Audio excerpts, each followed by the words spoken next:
Hi friends, my name is Vaishnavi and you are watching Cine Talker channel. Today I'm going to explain movie called Jhon Wick Chapter 2. If you like my explanation video then please subscribe my channel and hit the like button. So let's begin.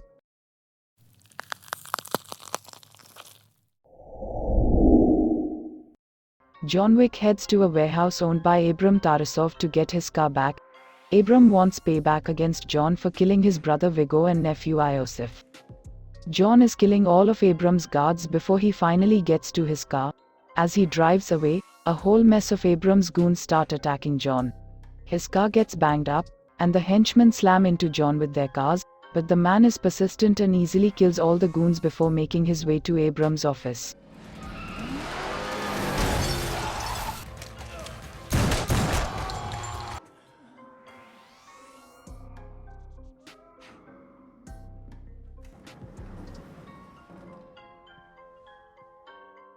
Jhon simply pours Abram and himself a drink. He chooses to spare Abram in a peace offering.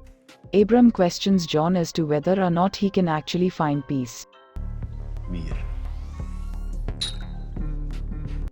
Jhon returns home to the still unnamed dog he took at the end of the first movie.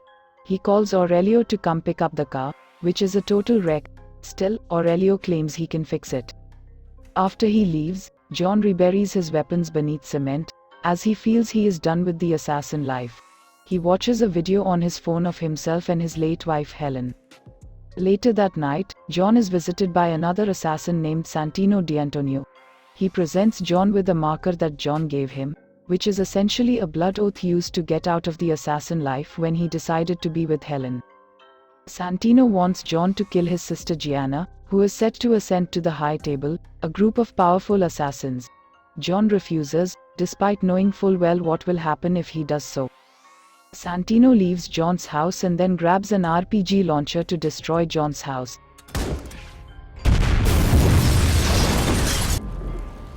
Thankfully, the dog survives this time.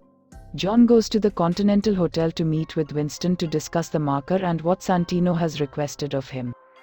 Winston cannot do anything about it since Jhon took the oath, and if he continues to refuse it, his life will be up for grabs.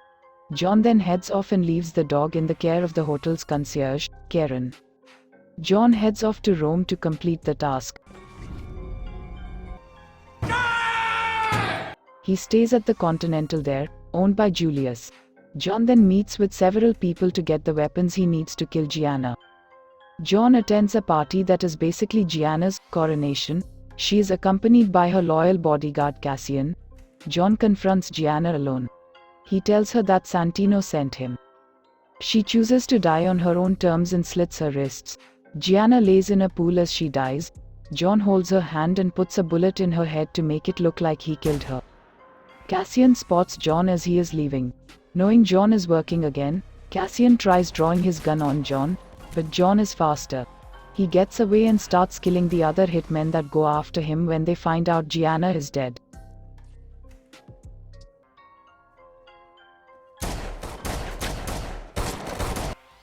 Jhon shoots them all dead as he gets away. Cassian catches up to him and fights him up until they crash through a window of the Continental.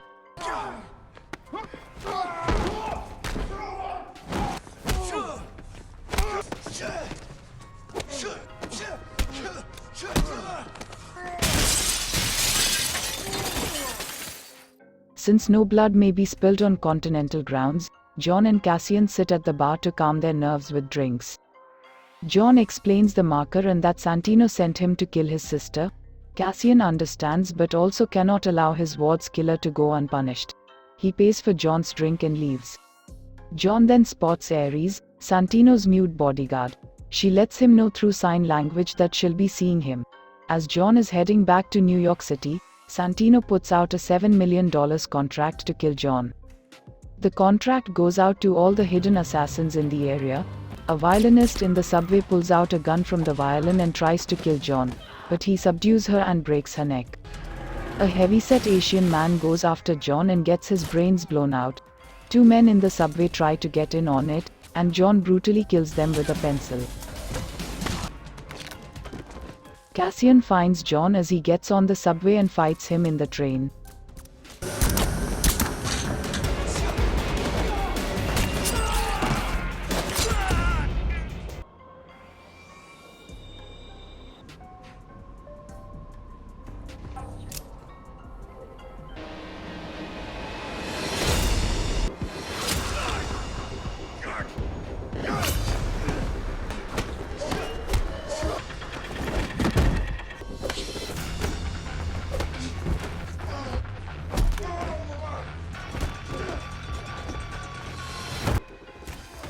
Jhon stabs Cassian and pushes the knife into his aorta.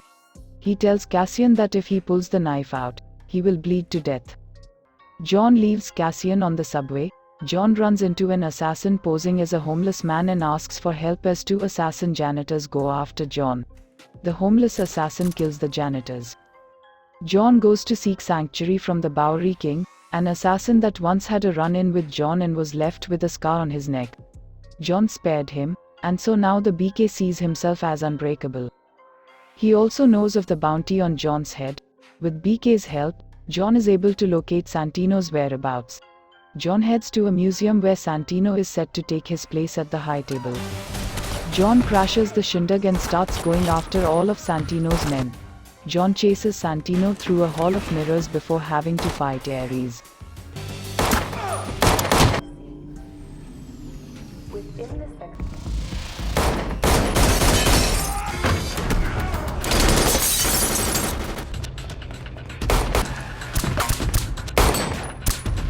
At the new modern NYC.